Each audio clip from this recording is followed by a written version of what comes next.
Hi everyone, my self राजन और आप सब जुड़ चुके हैं फिर से एक नए शानदार सेशन में। तो देखिए, हम लोग सेल चैप्टर ऑलरेडी पढ़ रहे हैं पहले से ही, और ये आज सेल का तीसरा लेक्चर होगा आपका, जिसमें आज हम लोग प्रोकैरियोटिक सेल के बारे में पढ़ने वाले हैं। चलिए, तो बने रहिए इस सेशन के साथ। हम लोग शुरू करते हैं सेल के अंदर प्रोकैरियोटिक सेल। देखिए, सेल चैप्टर में चूंकि ऑफलाइन क्लास में हम प्रोकैरियोटिक सेल के बारे में इतना डिटेल में नहीं बताते हैं। आपके एनसीईआरटी में चूंकि यहीं पे दे रखा है, हम आपको मोनेरा टॉपिक के अंदर जब बायोलॉजिकल क्लासिफिकेशन आता है वहां पे हम इसके बारे में डिटेल में चर्चा करते हैं।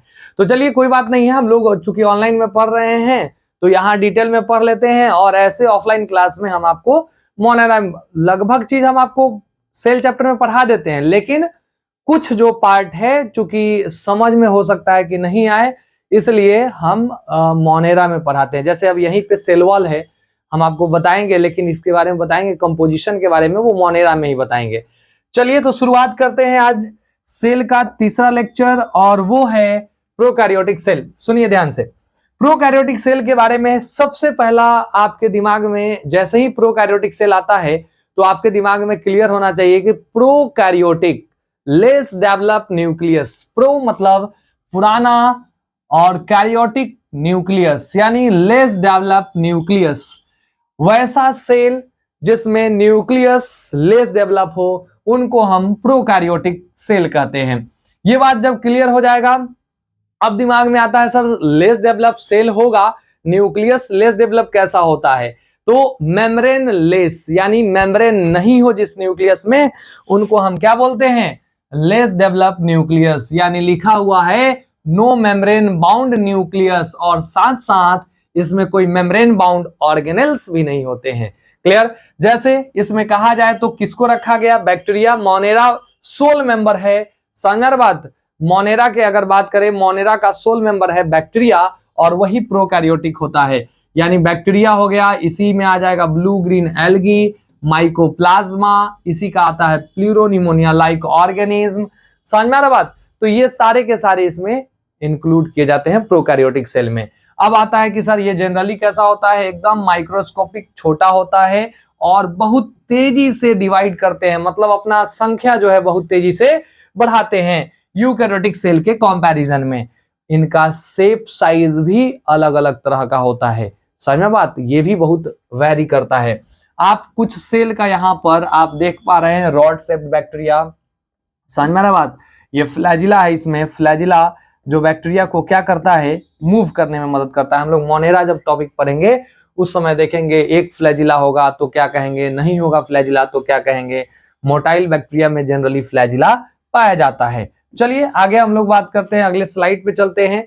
तो प्रोकैरियोटिक सेल के बारे में आपको शेप के आधार पे दिया हुआ है कि प्रोकैरियोटिक सेल ना शेप के आधार पे कितने प्रकार के होते हैं, ठीक है ना। बेसिस क्या है इसका? शेप।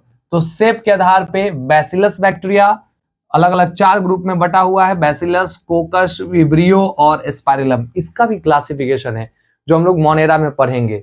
मोनोबैसिलस, डिप्लोबैसिलस। समझ ना बात? बस बैसिलस कहने का मतलब क्या? रॉड शेप्ड बैक्टीरिया, जो रॉड लाइक बैक्टीरिया हो, जो रॉड लाइक बैक्टीरिया हो उनको हम लोग क्या नाम देते हैं? बैसिलस बैक्टीरिया कहते हैं। कोकस बैक्टीरिया जो स्फेरिकल बॉल लाइक हो, समझ में बात? उनको क्या कहते हैं? कोकस बैक्टीरिया।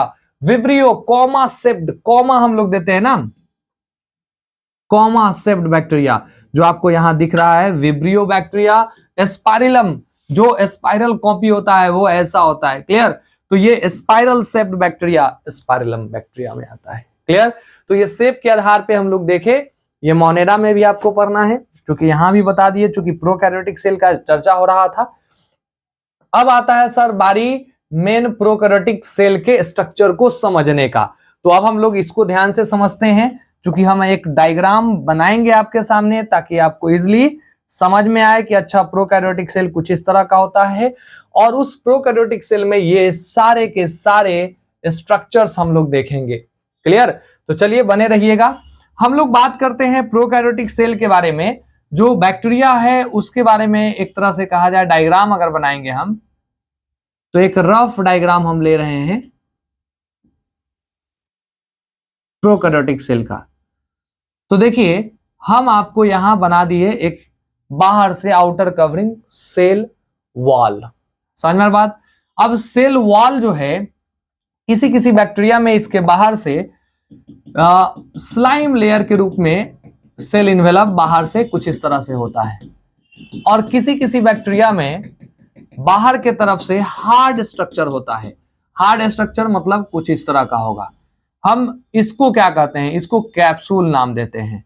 समझ में आ रहा बात। हार्ड होगा तो कैप्सूल, स्लाइम लेयर होगा मतलब लिक्विड थोड़ा सा म्यूसिलेजिनस सिथ लाइक होगा तो उसको हम लोग स्लाइम लेयर कहते हैं। समझ में बात। तो ये है सर बाहर वाला ग्लाइकोकैलिक्स, हम लोग इसको नाम देते हैं। क्या नाम देते हैं इसको? नाम देते हैं सर, इसको हम लोग नाम देते हैं ग्लाइकोकैलिक्स। क्या नाम देते हैं बाबू? ग्लाइकोकैलिक्स। क्लियर। इसके अंदर हम आपको बताए अभी अभी कि ये क्या है सर, तो ये है सेल वॉल। क्या है जी? Cell wall. और इसके अंदर है सर, इसके अंदर है कुछ इस तरह का स्ट्रक्चर जो इस तरह का होता है और ऐसा स्ट्रक्चर बनाता है। इसको हम लोग बोलते हैं प्लाज्मा मेम्ब्रेन। क्या नाम देते हैं जी? Plasma membrane. यानी सर ये है, ये तीनों मिला करके आउटर कवरिंग बनाने का काम किया, जिसको हम कहेंगे सेल इन्वेलप। बैक्टीरिया का इन्वेलप है सर, और बैक्टीरिया का इन्वेलप तीन बेसिक कंपोनेंट का बना होता है, ग्लाइकोकैलिक्स, सेल वॉल और प्लाज्मा मेम्ब्रेन। याद रखिएगा। वही हम लोग बात करते हैं सर, इसी प्लाज्मा मेम्ब्रेन में कुछ इस तरह का ये स्ट्रक्चर आप देखें, ये क्या है फिर? तो ये है सर मीजोजोम। क्या है सर? मीजोजोम। समझ में आ रहा है बात। तो हम लोग देखें सर सेल इन्वेलप, और सेल इन्वेलप में मॉडिफिकेशन देखें मीजोजोम का। अब और भी मॉडिफिकेशंस होते हैं जिसके बारे में हम लोग जानते हैं। तो सर यहां पर कहा जाएगा कि सर किसी किसी बैक्टीरिया में देखा जाता है ये फ्लैजिला है। क्या है सर? ये फ्लैजिला है। फ्लैजिला मोटाइल बैक्टीरिया में होता है, जो मूव करने वाले बैक्टीरिया है उसमें एक तरह से कहा जाए मोटाइल बैक्टीरिया में फ्लैजिला देखने को मिलता है। और हो सकता है मोटाइल और नॉन मोटाइल बैक्टीरिया में कुछ खास स्ट्रक्चर ऐसा, जैसे ये ब्रिस्टल हेयर लाइक स्ट्रक्चर होते हैं। ब्रिस्टल हेयर लाइक स्ट्रक्चर जो कि ये बाहर की तरफ निकला हुआ रहता है प्लाज्मा मेम्ब्रेन से, और ये अपने सराउंडिंग फ्लूइड को क्या करते हैं? मदद कराने में मदद करते हैं। मतलब जहां भी होंगे वो अपने सराउंडिंग के फ्लूइड को साइड करने में मदद करते हैं। इनको हम क्या बोलते हैं? इनको हम बोलते हैं फिम्ब्राई। क्या बोलते हैं? फिम्ब्राई। उसके बाद कहा जाता है सर इसमें और भी स्ट्रक्चर्स होगा जो कुछ इस तरह का हो सकता है। क्लियर? जो इस तरह का स्ट्रक्चर होगा, और इसको हम लोग नाम देते हैं क्या? तो इसको हम लोग नाम देते हैं सेक्स पिली। क्या नाम देते हैं? सेक्स पिली। ये है सर सेक्स पिली। क्या है ये? सेक्स पिली। तो हम लोग देखें सेल इन्वेलप, हम लोग देखें सर इसमें मीजोजोम, हम लोग क्रोमैटोफोर्स को देखते हैं। देखिए ध्यान दीजिएगा क्रोमैटोफोर्स कैसा होता है। तो हम लोग कहेंगे प्रोकैरियोटिक सेल में चूंकि फोटोसिंथेसिस के लिए तो कोई स्ट्रक्चर नहीं होता है, फोटोसिंथेटिक ऑटोट्रॉफ्स तो हम उनको बोलते हैं जो प्लांट्स हैं। इस अर्थ पे वैसे ऑर्गेनिज्म जो अपना भोजन खुद से बनाते हैं लाइट के प्रेजेंस में, यानी कि light as a source of energy होता है, वो लाइट को ट्रैप करने वाला जो ऑर्गन होता है उसी को हम लोग, उस ऑर्गेनेल्स को हम लोग नाम देते हैं क्लोरोप्लास्ट। लेकिन प्रोकैरियोटिक सेल में तो कोई मेम्ब्रेन बाउंड स्ट्रक्चर है ही नहीं, तो उसके जगह पर लेस डेवलप हम लोग कह सकते हैं कुछ इस तरह का स्ट्रक्चर होता है जिसको नाम दिया जाता है क्रोमैटोफोर्स। काहे कि कुछ बैक्टीरिया जो है क्रोमैटोफोर्स, कुछ बैक्टीरिया जो है वो भी फोटोसिंथेसिस करते हैं, जैसे cyanobacteria, blue green algae. Cell इनका लेस डेवलप है लेकिन फोटोसिंथेसिस करते हैं, तो उनके अंदर कुछ इस तरह का स्ट्रक्चर क्रोमैटोफोर्स होगा, वही मदद करता है लाइट एनर्जी को ट्रैप कराने में। समझ में बात। तो यानी क्रोमैटोफोर्स भी हम लोग देखें, फ्लैजिला भी देख चुके हैं, पिली और फिम्ब्राई भी हम लोग देखे। सेक्स पिली जेनेटिक मटेरियल को ट्रांसफर करने में मदद करते हैं। न्यूक्लियोइड क्या होता है? तो सर न्यूक्लियोइड हम सब जानते हैं कि बैक्टीरिया के अंदर जो न्यूक्लियर डीएनए है, हम जानते हैं कि इसके अंदर लेस डेवलप न्यूक्लियस नहीं है, तो इसको हम लोग न्यूक्लियोइड नाम देंगे। डबल स्ट्रैंडेड सर्कुलर डीएनए है, और यही डबल स्ट्रैंडेड सर्कुलर डीएनए ही क्या कहलाता है? न्यूक्लियोइड कहलाता है। क्या कहलाता है जी? न्यूक्लियोइड। समझ में बात? इसी को हम लोग क्या नाम देते हैं? न्यूक्लियोइड नाम देते हैं। उसके अलावा अगर कहा जाए तो सर एक प्लाज्मिड है। प्लाज्मिड किसको कहते हैं? तो न्यूक्लियर डीएनए के अलावा उसी बैक्टीरिया में अगर एक्स्ट्रा क्रोमोसोमल डीएनए हो, जिसका इस्तेमाल हम लोग ज्यादा से ज्यादा बायोटेक्नोलॉजी में करते हैं, क्योंकि इसके पास सेल्फ डुप्लीकेशन एबिलिटी होता है और इससे इसका कोई लेना देना नहीं है। एक्स्ट्रा क्रोमोसोमल डीएनए, इसको हम लोग बोलते हैं प्लाज्मिड, उसी बैक्टीरिया में होता है, तो इसको हम लोग कहेंगे कि सर ये प्लाज्मिड है। सारे बैक्टीरिया में नहीं होता है, किसी किसी बैक्टीरिया में होता है। उसके बाद कहा जाए इस बैक्टीरिया में सर राइबोसोम होता है। राइबोसोम के बारे में आगे बताएंगे कि एक राइबोसोम में 2 सब यूनिट होता है, एक स्मॉलर सब यूनिट और एक लार्जर सब यूनिट। यह सेल साइटोप्लाज्म में एक लौता सेल ऑर्गेनेल है जो पाया जाता है, वो भी मेम्ब्रेन लेस है। हम आपको ऑलरेडी पिछले लेक्चर में सेल का दूसरा लेक्चर, जो लोग अगर डायरेक्ट थर्ड लेक्चर पढ़ रहे हैं तो उनको क्या करना चाहिए? पहले 1 और 2 पढ़ना चाहिए एक सीक्वेंस में, ताकि उनको बेहतर समझ में आएगा। तो ये सर राइबोसोम होता है। वही हम लोग कहते हैं सर ये राइबोसोम 70S होता है। कैसा होता है? राइबोसोम के बारे में अगर कहा जाए तो राइबोसोम प्रोकैरियोटिक सेल में छोटा होता है 70S। क्लियर? और 70S राइबोसोम के बारे में कहते हैं हम लोग कि सर ये सिर्फ और सिर्फ प्रोकैरियोट्स में ही पाया जाता है।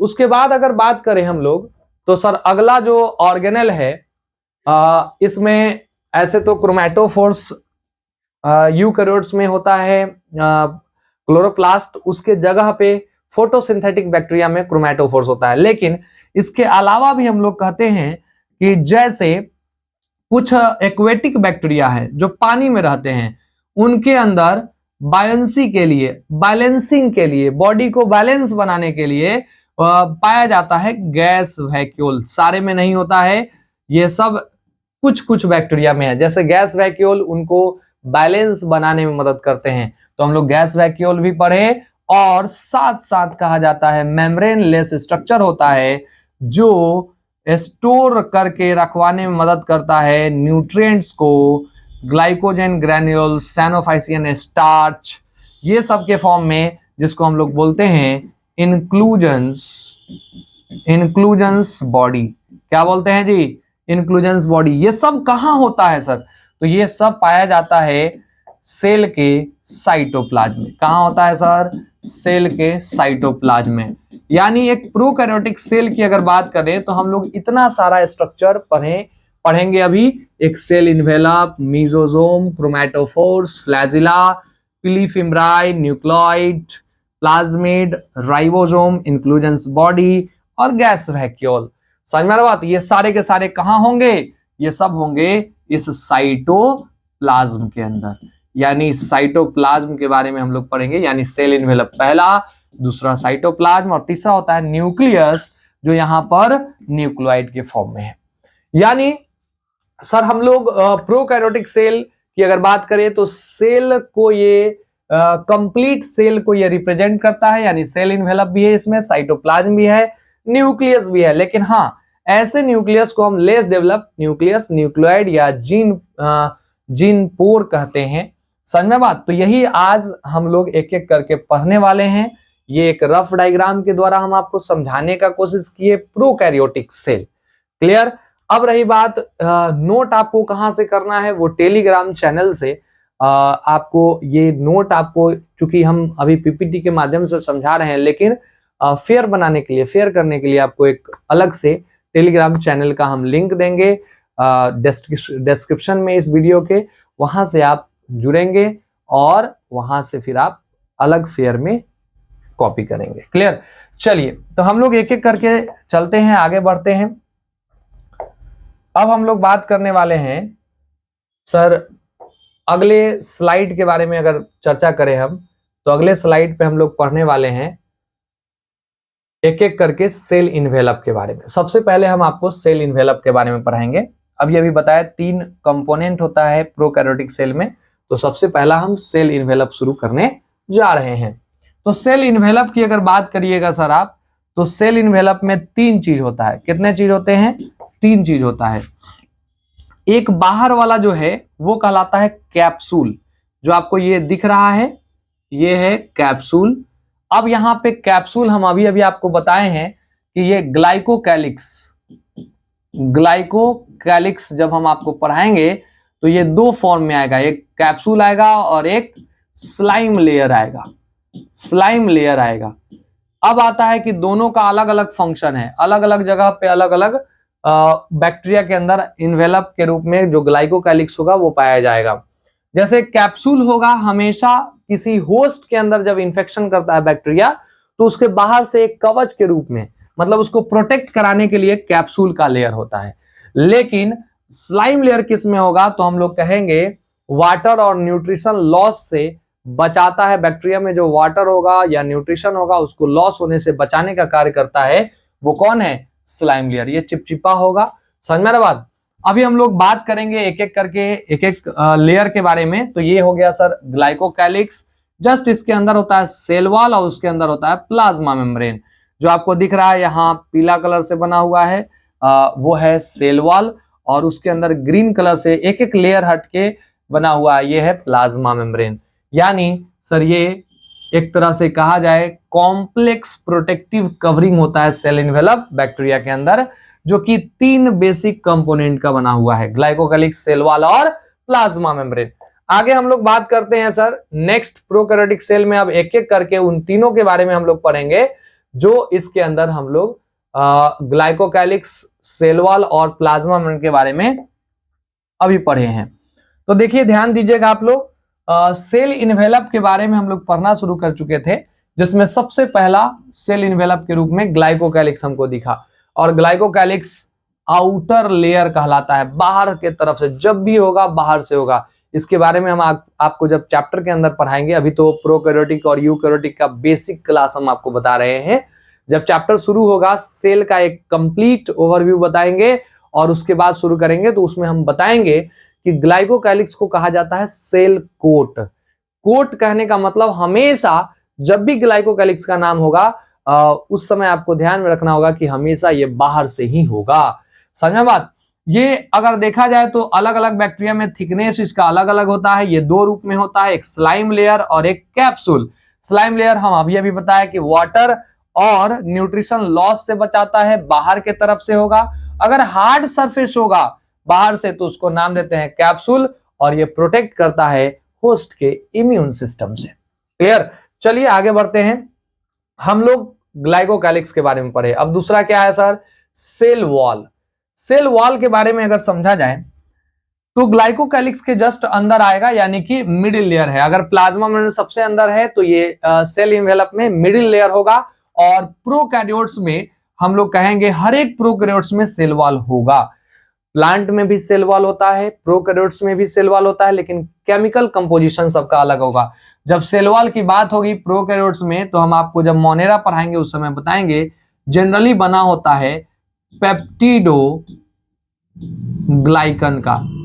ऐसे हम आपको आगे इसी चैप्टर में जब सेल वॉल टॉपिक आएगा उस समय बताएंगे कि बैक्टीरिया में पेप्टिडो ग्लाइकन, प्लांट सेल में यही बना होता है सेलुलोज का। समझ बात? यही फंगस में हम लोग कहते हैं काइटिन का होता है। डिटेल हम लोग वहां चर्चा करेंगे। बस अभी चूंकि प्रोकैरियोटिक सेल के बारे में आया तो हम आपको बता दिए पेप्टिडोग्लाइकन का जनरली बना होता है और सारे बैक्टीरिया में होगा ये। क्लियर? अब आता है सवाल कि सर सेल वॉल का काम क्या है? तो शेप प्रोवाइड करता है। ऑब्वियस बात है, सेल के बाहर से पाया जाएगा तो ये शेप ही प्रोवाइड करेंगे। साथ साथ स्ट्रक्चरल सपोर्ट करते हैं, बैक्टीरिया को सपोर्ट देते हैं। समझना रहा बात? बैक्टीरिया को स्ट्रक्चरल सपोर्ट करते हैं और कोलैप्स होने से या बस्ट होने से बचाते हैं। क्लियर? सेल वॉल के बारे में हम लोग पढ़े। अब हम लोग प्लाज्मा मेम्ब्रेन के बारे में पढ़ने जा रहे हैं। तो प्लाज्मा मेम्ब्रेन के बारे में याद रखिएगा कि प्लाज्मा मेम्ब्रेन सबसे अंदर वाला बैक्टीरिया में लेयर होता है। ये ग्रीन आपको दिख रहा है, सबसे अंदर होता है। प्लाज्मा मेम्ब्रेन के बारे में कहा जाता है ये यूनिवर्सल बाउंड्री है। जब हम आपको प्लाज्मा मेम्ब्रेन टॉपिक पढ़ाएंगे उस समय बताएंगे कहा है कि हम लोग के अंदर भी प्लाज्मा मेम्ब्रेन है, प्लांट्स में भी प्लाज्मा मेम्ब्रेन है, और बैक्टीरिया में भी आप देख ही लिए प्लाज्मा मेम्ब्रेन होता है। यानी सारे लिविंग में पाया जाने वाला मेम्ब्रेन, इसको हम यूनिवर्सल बाउंड्री कहते हैं। ये सेमी परमिएबल बैक्टीरिया में होता है, वही हम लोग कहेंगे सेलेक्टिव परमिएबल होता है। ठीक है ना, जनरली हम लोग के अंदर सेलेक्टिव परमिएबल होता है, लेकिन सेमी परमिएबल बैक्टीरिया में कहने का मतलब ये हुआ कि सर ये सिर्फ वाटर को जाने देगा, या सिर्फ और सिर्फ हम लोग कहते हैं सॉल्वेंट को पास करने देगा इसके अंदर। अब आता है सवाल कि सर प्लाज्मा मेम्ब्रेन जो है यूकैरियोट्स और प्रोकैरियोट्स दोनों में स्ट्रक्चरली अगर देखा जाए तो सेम कंपोजिशन का बना होता है। ठीक है ना, हम लोग कहें प्रोकैरियोट्स में और यूकैरियोट्स में लिपिड, प्रोटीन एंड कार्बोहाइड्रेट का ही बना होगा। कौन? Plasma membrane. ये इनर लेयर है सेल इनवेलप का। क्लियर?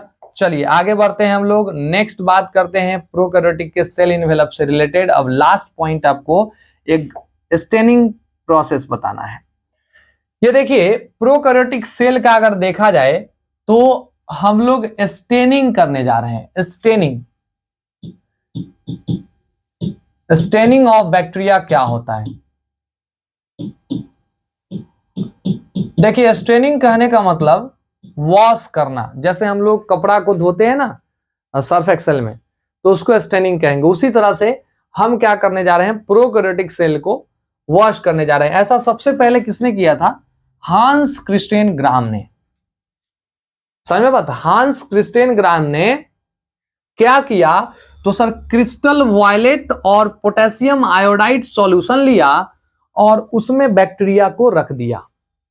ठीक है, अब ग्रुप ऑफ बैक्टीरिया को रखा, उसमें से थोड़ा समय के बाद उस बैक्टीरिया को निकाला और निकालने के बाद एसीटोन में, एसीटोन या इसको हम लोग कहते हैं इथाइल अल्कोहल से वॉश कर दिया। वॉश करने के बाद क्या हुआ, कुछ बैक्टीरिया जो है वो क्या हुआ कि रिटेन कर लिया स्टेन को, मतलब वो रह गया वायलेट कलर का। कैसा रह गया? वायलेट कलर का। तो वो कहलाया ग्राम पॉजिटिव बैक्टीरिया। लेकिन कुछ बैक्टीरिया जो है अपने ओरिजिनल कलर में चला गया, यानी do not retain the gram stain. ये रिटेन नहीं किए तो ये वायलेट कलर के नहीं रहे, अपने ओरिजिनल कलर में चले गए, तो उनको कहें हम क्या? Gram negative bacteria. तो उसके सेल इनवेलप में ही ऐसा कुछ रहा होगा जिसकी वजह से वो रिस्पॉन्ड करते हैं ये क्रिस्टल वायलेट और पोटेशियम आयोडाइड के साथ। तो उसके आधार पे बैक्टीरिया को दो ग्रुप में बांटा गया, एक ग्राम पॉजिटिव और एक ग्राम नेगेटिव। जैसे एग्जाम्पल के रूप में आपको दिया हुआ है gram positive E coli bacteria है। समझ में बात? ये ग्राम पॉजिटिव है। और ग्राम नेगेटिव का एग्जाम्पल दिया हुआ है स्टेफाइलोकोकस ऑरियस। समझ में बात? ये ग्राम नेगेटिव का एग्जाम्पल है। याद रखिएगा, आपको ज्यादा इसमें प्रेशर नहीं लेना है, बस इतना ध्यान रखना है कि हांस क्रिस्टियन ग्राम ने ग्रुप ऑफ बैक्टीरिया को कहाँ रखा? क्रिस्टल वायलेट और पोटेशियम आयोडाइड सॉल्यूशन में। उसके बाद वहां से निकाल के एसीटोन में रखा। स्टोन में जब रखा उसके बाद बैक्टीरिया को निकाला तो कुछ बैक्टीरिया वायलेट कलर का ही रह गया, उसको हम लोग कहें ग्राम पॉजिटिव बैक्टीरिया। और कुछ बैक्टीरिया अपना कलर जो है छोड़ दिया, उसको ग्राम नेगेटिव कहेंगे। अब आता है दोनों में ज्यादा जो डिजीज कॉज करने वाला बैक्टीरिया कौन है? तो वो है ग्राम नेगेटिव बैक्टीरिया। ज्यादा जो बीमारी कॉज करता है वो है ग्राम नेगेटिव। याद कैसे रहेगा? तो देखिए ई कोलाई तो हमारा स्टमक में ऑलरेडी पाया जाता है, तो अगर इससे बीमारी होता तो हम लोग को बीमारी हो जाता। तो इसीलिए हम लोग कहते हैं क्या ग्राम पॉजिटिव जो है वो ज्यादा पैथोजेनिक नहीं है, लेकिन ग्राम नेगेटिव जो है वो पैथोजेनिक है, डिजीज काउजिंग है। जैसे स्टेफाइलोकोकस ऑरियस, स्टेफाइलोकोकस, ठीक है ना, न्यूमोनिया बैक्टीरिया, ये सब इसमें आ जाता है ग्राम नेगेटिव में। क्लियर? चलिए, तो ये सब डिजीज भी कॉज करता है। अब आता है सवाल कि सर सेल इनवेलप खत्म हुआ तो हम लोग मीजोजोम के बारे में समझेंगे। ये प्रोकैरियोटिक सेल के अंदर ही होता है, यूकैरियोटिक में तो ऐसा कोई स्ट्रक्चर नहीं है मीजोजोम, लेकिन मीजोजोम प्रोकैरियोटिक सेल में होता है। क्या है मीजोजोम? याद रखना है आपको, कई बार क्वेश्चन पूछा गया है। मीजोजोम हमेशा बैक्टीरिया में ट्यूब्यूल या लैमिलाई, समझा बात, या वेजाइकल्स बनाते हैं, समझा बात। ये इनफोल्डिंग किसका होता है? प्लाज्मा मेम्ब्रेन का। यानी सर ये प्लाज्मा मेम्ब्रेन है ब्लू कलर का जो बना हुआ है, यही जो है ट्यूब्यूल, लैमिला या वेजाइकल्स लाइक स्ट्रक्चर बनाते हैं, और इसी को हम लोग नाम देते हैं, समझ में आ रहा बात, क्या? मीजोजोम। ऐसा किस में होता है? तो प्रोकैरियोट्स में होता है, यूकैरियोट्स में मीजोजोम नहीं होता है, याद रखिएगा। अब मीजोजोम के बारे में आपसे पूछा जाएगा कि मीजोजोम करता क्या है, फंक्शन क्या है मीजोजोम का, तो बहुत आसान है फंक्शन समझना। क्या है मीजोजोम का काम, सो समझ लीजिए आप। मीजोजोम अभी अभी हम बताएं कि सर ये प्लाज्मा मेम्ब्रेन है और ये ट्यूब्यूल लाइक स्ट्रक्चर बन गया प्रोकैरियोटिक सेल के अंदर। तो इस मीजोजोम का काम क्या होगा? तो ये इस मीजोजोम का काम होगा कि अपने बाहर से सेल वॉल लेयर सिक्रीट करके सेल वॉल बनाना, यानी सर सेल वॉल फॉर्मेशन। ये डीएनए भी बनाता है, डीएनए भी बनाने का काम करता है। ये सेल डिवीजन में मदद कराता है, जब डीएनए डबल हो जाएगा तो ऑब्वियस बात है सेल डिवाइड करेगा, उसमें भी मदद कराएगा। रेस्पिरेशन यानी रेस्पिरेटरी एंजाइम कंटेन करता है सर ये, हम आपको कल भी इसके पहले वाले लेक्चर में हम आपको बताए थे कि sir respiratory enzyme prokaryotic cell में, साइटोप्लाज्म में और मीजोजोम में होता है, क्लियर। सिक्रीशन में किसी वेस्ट को बाहर निकालने में, किसी मॉलिक्यूल को सिक्रीट करने में भी मदद करता है, और साथ साथ ये सरफेस एरिया को भी बढ़ाता है। अब सोच के देखिए, इसको जोड़ने के लिए इतना ही जरूरी था, लेकिन अब इतना बढ़ गया तो सर इतना सरफेस एरिया ना बढ़ गया, जहां इतना था अब इसको सीधा करते हैं तो इतना हो जाएगा, इतना ही सरफेस एरिया था लेकिन अब इतना हो गया है कि नहीं है। तो सरफेस एरिया बढ़ता है और एंजाइमेटिक कंटेंट भी इसके बढ़ जाते हैं। तो ये फंक्शन हो गया किसका? मेसोसोम का। अब अगला हम लोग टॉपिक लेते हैं जो कि प्रोकैरियोटिक सेल का क्रोमैटोफोर्स है। क्रोमैटोफोर्स अभी अभी हम आपको बताए थे जब डायग्राम बता रहे थे, तो हम आपको बताए हैं कि क्रोमैटोफोर मेम्ब्रेनस एक्सटेंशन है, प्लाज्मा मेम्ब्रेन के जैसा ही मेम्ब्रेन का एक्सटेंशन माना जाता है जो प्रोकैरियोटिक सेल में होता है। और प्रोकैरियोटिक सेल में क्या करवाता है? तो सर फोटोसिंथेसिस कराने में मदद कराता है। यह मेम्ब्रेनस एक्सटेंशन इसी तरह का पाया जाता है प्रोकैरियोटिक सेल में। साइनोबैक्टीरिया में मुख्य रूप से हम लोग कहते हैं, जो फोटोसिंथेटिक बैक्टीरिया है उनमें पिगमेंट कंटेनिंग मेम्ब्रेनस इनफोल्डिंग्स पाए जाते हैं, वही क्या कहलाते हैं सर? वही कहलाते हैं क्रोमैटोफोर्स। क्लियर? चलिए, अगर आपको समझ में आ रहा है तो जरूर कमेंट करके बताइएगा, ठीक है ना। और अगर आप नए होंगे तो जरूर चैनल को सब्सक्राइब करिएगा, अपने फ्रेंड्स के साथ शेयर करिएगा। चलिए, तो हम लोग शुरू करते हैं। अब जो है हम आपको फ्लैजिला के बारे में बताने जा रहे हैं। फ्लैजिला क्या है? अभी अभी आपको बताए थे फ्लैजिला क्या है। तो फ्लैजिला आपको यहां पर दिख रहा होगा, फ्लैजिला का स्ट्रक्चर कि सर ये है फ्लैजिला, ये फ्लैजिला है सर, जिसको हम फ्लैजिलम, यहाँ फ्लैजिलम इसका कहीं ना कहीं सिंगुलर फॉर्म या फ्लैजिला हम लोग उसी का एक तरह से कहा जाए यूज करते हैं। तो फ्लैजिला जो है, फ्लैजिलम यहाँ पे हम लिख रहे हैं, तो फ्लैजिलम जो है वो क्या है? तो सर ये भी कहा जाता है फिलामेंटस एक्सटेंशन है सेल वॉल से, यानी कहीं ना कहीं ये बैक्टीरिया के साइटोप्लाज्म से जुड़ा होता है और बाहर की तरफ सेल वॉल से बाहर निकलता है। और ये नंबर इसका अलग अलग होता है, और डिफरेंट बैक्टीरिया में अगर देखा जाए तो अलग अलग इसका नंबर होता है। हाँ, याद रखिएगा, हम आपको आगे पढ़ाने वाले हैं। प्रोकैरियोटिक और यूकैरियोटिक फ्लैजिला अलग अलग होता है। हम लोग के स्पर्म में भी फ्लैजिला है, स्पर्म मूव करता है वो भी फ्लैजिला के द्वारा, लेकिन उसका अलग कहा जाए अरेंजमेंट है, और प्रोकैरियोटिक में अलग होता है। समझ में आ रहा बात? इसमें बना होता है फ्लैजिला जिस प्रोटीन का, उसका नाम है फ्लैजेलिन प्रोटीन। क्या नाम है बाबू? फ्लैजेलिन प्रोटीन। वही हम लोग यूकैरियोटिक फ्लैजिला की बात करते हैं तो वो बना होता है ट्यूबुलिन प्रोटीन का। आगे बढ़ाएंगे। बैक्टीरिया में जो फ्लैजिला होता है वो तीन बेसिक चीजों का होता है। एक फिलामेंटस पार्ट होता है जो बाहर की तरफ दिख रहा है, ये फिलामेंटस पार्ट है।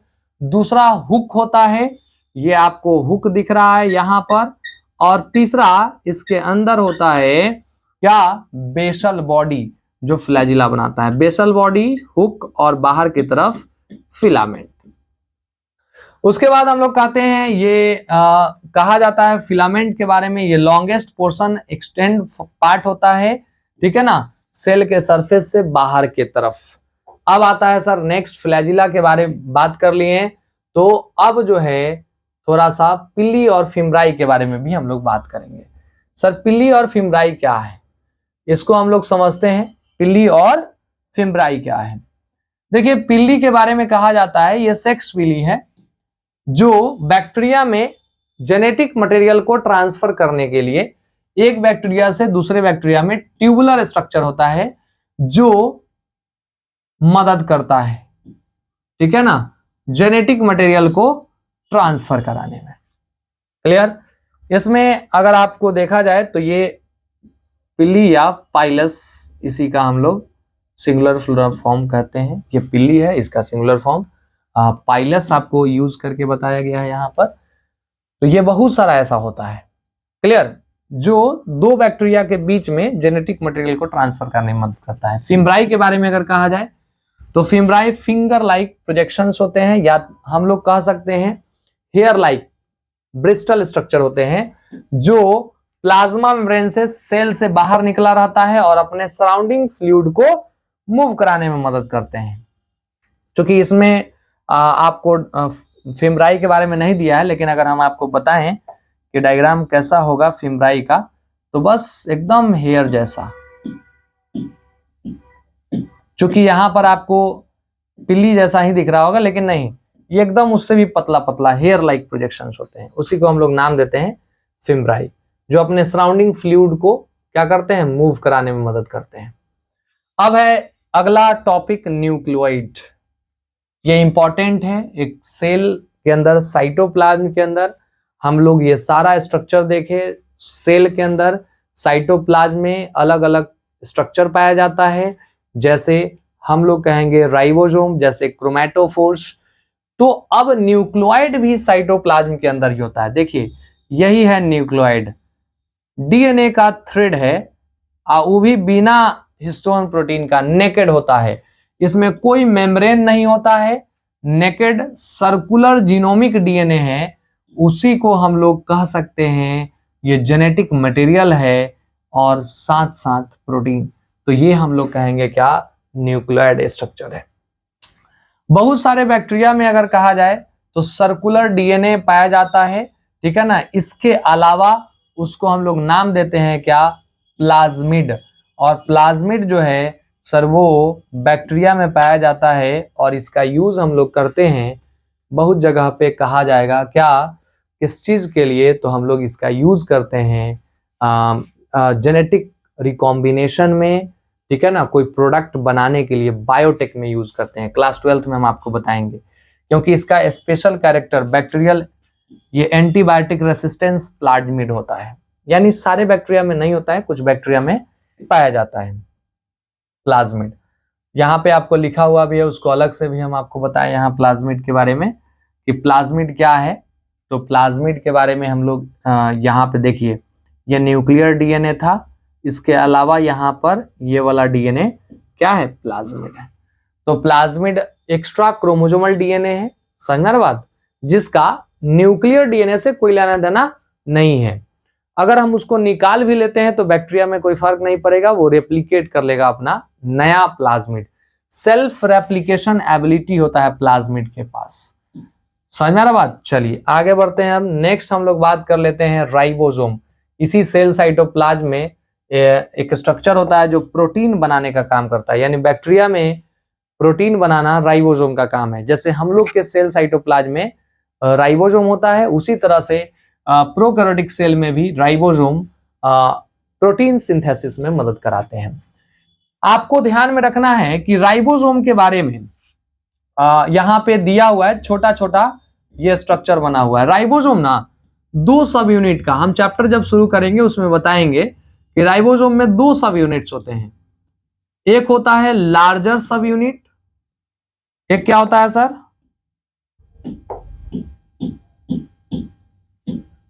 लार्जर सब यूनिट, जो कि 50s का होता है।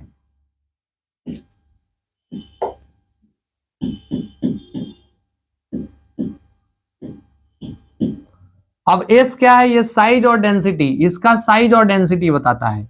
और एक होता है स्मॉलर सब यूनिट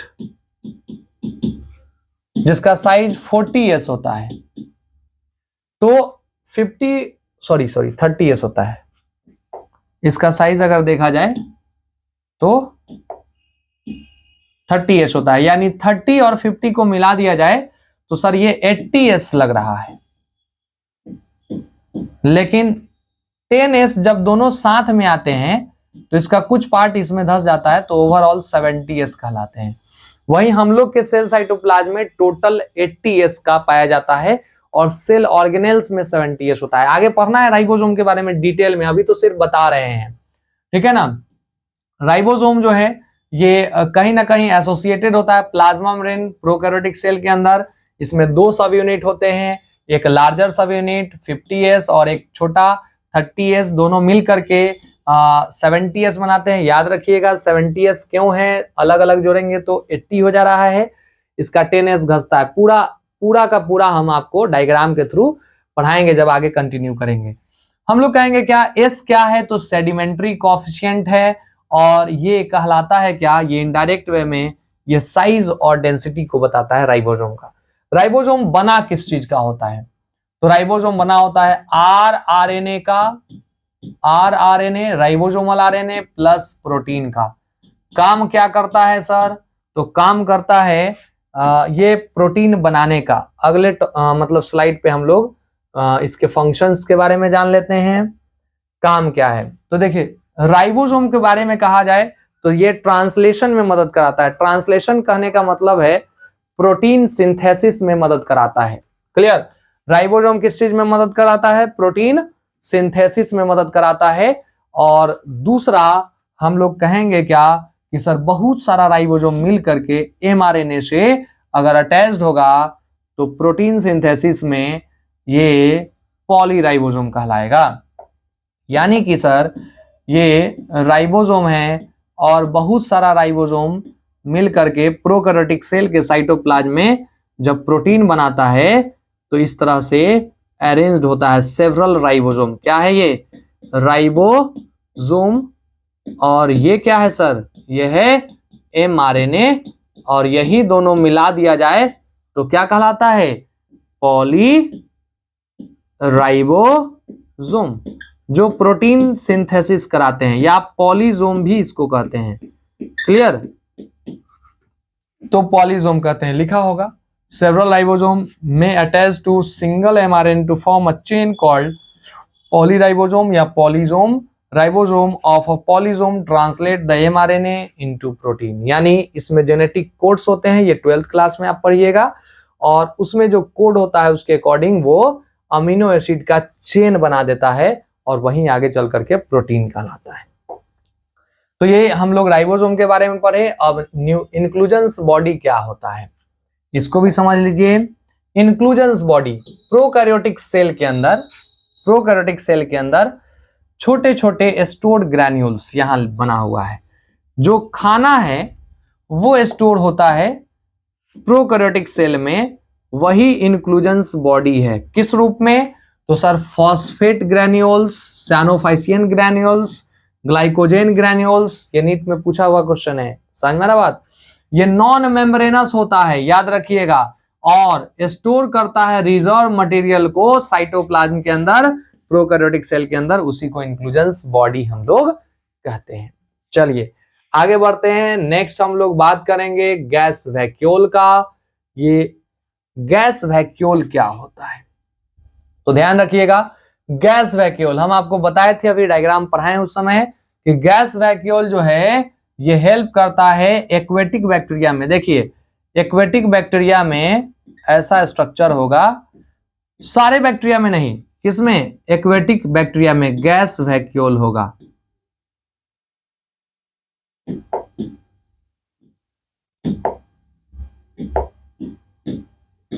गैस वैक्यूल होगा, और ये मदद करता है किस चीज में, बायंसी में।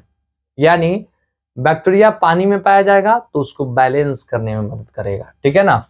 जैसे ब्लू ग्रीन एल्गी में, पर्पल और ग्रीन फोटोसिंथेटिक बैक्टीरिया में देखने को मिलता है कौन? Gas vacuole. ये आपको खत्म हो गया, समझ में आ रहा बात। अब जो है इसके अलावा हम लोग बात करने वाले हैं कि प्रोकैरियोटिक सेल के बारे में तो हम लोग चर्चा कर लिए। अब यूकैरियोटिक सेल के बारे में हम लोग पढ़ेंगे, यानी प्लांट और एनिमल सेल के बारे में पढ़ेंगे। तो आज का ये सेशन यहीं पे रखते हैं, ठीक है ना। फिर अगले क्लास में हम लोग कंटिन्यू करेंगे, यानी अगले टॉपिक को हम लोग अगले सेशन में देखेंगे। तो आज इतना ही रखिएगा। जरूर आप लोग इसको पूरा प्रॉपर वीडियो देखिए और अपने फ्रेंड्स के साथ शेयर करिए, ताकि ज्यादा से ज्यादा लोगों को इसका वैल्यू मिल सके। Okay, thank you. फिर अगली क्लास में मिलते हैं।